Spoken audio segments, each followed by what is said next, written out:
have suffered enough.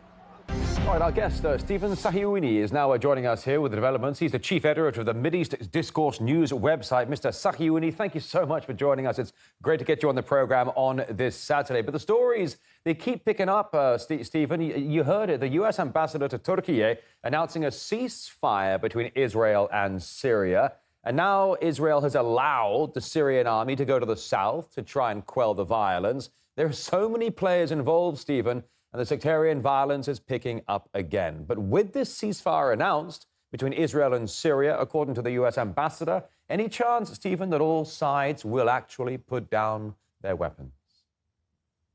From the beginning and from day one, and this is from March 2011, everything that happened in Syria, it got to do with regional powers and the West.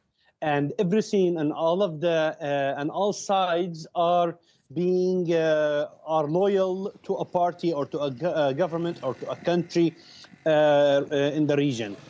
In the end, this situation and this bloodshed that happened recently, it will only be, and it cannot be finished only by interference from countries like the United States and the Gulf. Today, Syria and the Syrian government doesn't have the ability to. Doesn't have the ability, and at the same time, they don't have the ability, and the people still they don't trust them because of all the violations of some of their fighters that they did. So that's the problem. Syria, all of Syria needs help.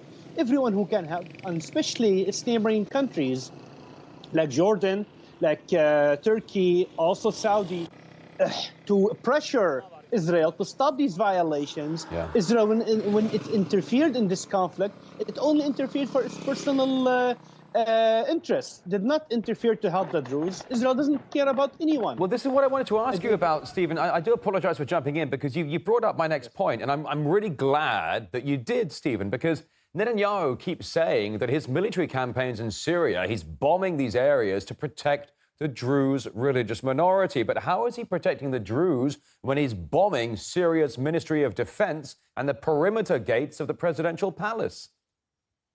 He is, first of all, trying to humiliate Syria because the new Syrian administration accepted to sit on the table and do negotiations with Israel. So he wanted, he wanted to show them that you have no more papers to play. You have to sit and do a peace deal under my conditions. That's number one.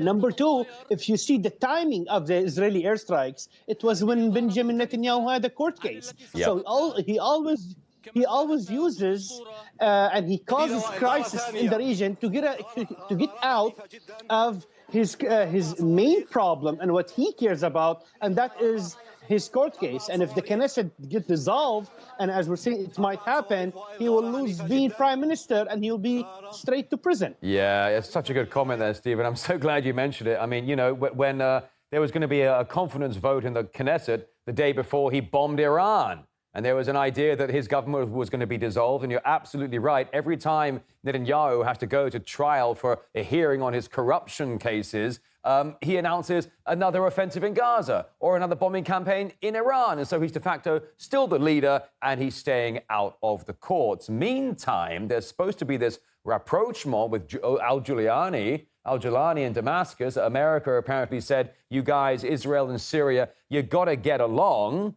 My question for you is, and we've heard Israeli officials like Ben Gvir saying al-Julani needs to be eliminated. So where does al-Julani go from here when he's under pressure from Washington and Tel Aviv? The new Syrian administration did not take the decision of being with resistance and with Palestine. They took the other side, and that's the United States, being allied with the West and the United States, and they went away from Iran. So and he came out and he said he does not want war, he does not want conflict with and especially with the neighboring, and he wants good relation. That's what he said, and he wants good relations with all the neighboring countries.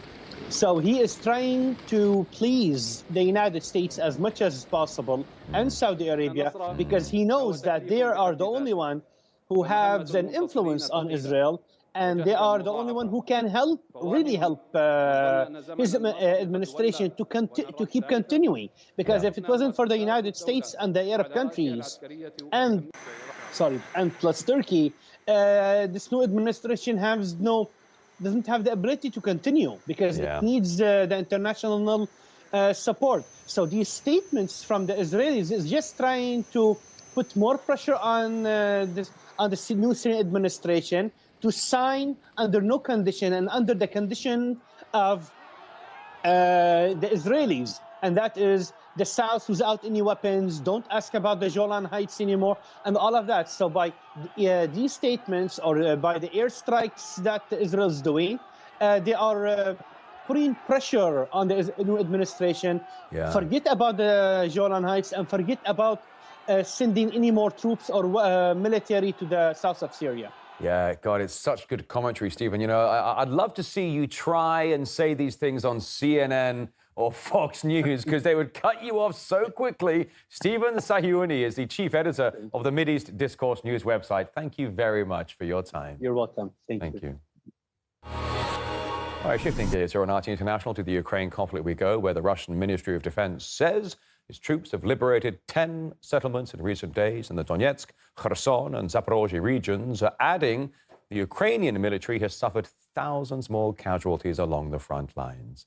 Some footage here from above as Russian drones take aim at a Ukrainian facility in the Donetsk Republic. The MOD saying a UAV assembly and operations center was destroyed. And as Russia continues to advance, every day Kiev is capturing new recruits from the streets to replenish its ranks on the battlefield. Over now to RT's Roman Kosarev. He's got a few more details. Well, the forced mobilization in Ukraine began a little over 2 years ago and hasn't really stopped to this day.